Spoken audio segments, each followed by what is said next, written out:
Hello guys, good morning. Paano i-translate ang chat from English to Tagalog? May nag-comment po kasi nito sa akin guys. Ito po ang comment niya. Ganito lang po ang gagawin nyo. Punta lang tayo sa screen ng ating phone, then click Play Store. Dito po sa may search engine, i-type nyo dyan ang Gboard. Then search natin. Yung ibang mga phone kasi guys, or yung ibang mga device, may naka-installed na po siya ng Gboard. Pero kung yung phone nyo po, wala pa kayong naka-installed na Gboard, kailangan nyo po ito guys i-install. Sa akin kasi guys, naka-installed na po siya nung binili ko po itong aming cellphone. Ngayon, back natin. Punta lang tayo sa ating messenger. Halimbawa guys, i-click natin itong ka-chat ko. Click natin itong message. Then, click natin itong apat na square dito.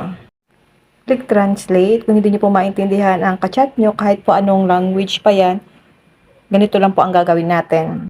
Ilong press mo lang ito, then click copy. Click ulit natin ang message.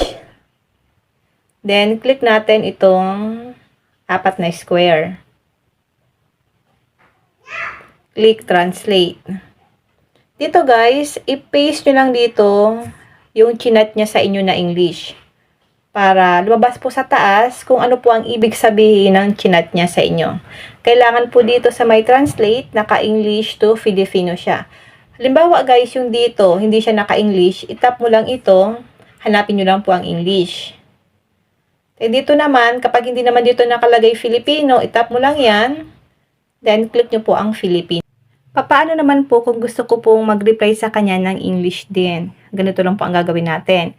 Itong English dito, papalitan mo siya ng Filipino. Then dito sa kabila, English na po. Yan. Mag-type lang tayo dito. Mommy, where is my dress? Sabihin natin dito. Automatic po siya na natatranslate sa English. Pwede nyo na po siyang isend. Ganun lang po ang gagawin nyo once na may ka-chat kayo na nag-English o kaya foreigner or kahit po anong lingwahe, pwede po natin malaman kung ano po yung sinasabi nila sa atin sa chat. Ang kailangan mo lang po ditong galawin itong sa pag-translate Filipino to English or depende po sa lingwahe nyo. Yun lang guys, sana po may natutunan kayo sa aking video. Thank you for watching.